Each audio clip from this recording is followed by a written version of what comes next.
Несколько лет назад мы наблюдаем такую картину. Я много путешествую по Татарстану, участвую в фестивалях, в конкурсах детей, которые читают произведения Мусы Джалиля.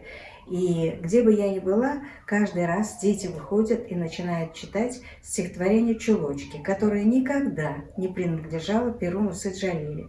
Оно никогда не входило ни в его собрание сочинений, которые выходили многочисленными тиражами, ни по-татарски, ни по-русски, ни в других авторитетных изданиях, полных.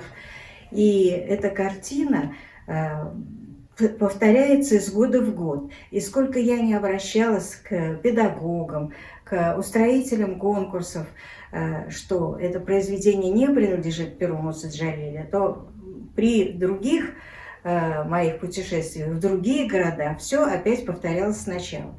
И поэтому я сегодня обращаюсь с огромной просьбой ко всем педагогам, устроителям конкурсов на лучшего чтеца, ко всем юным чтецам и не юным, запомнить, что это стихотворение «Чулочки» совершенно никогда не принадлежало перу Мусы Джалиля. «Варварство» — это да, это его стихотворение, которое в 50-х годах проходили даже во всех средних школах.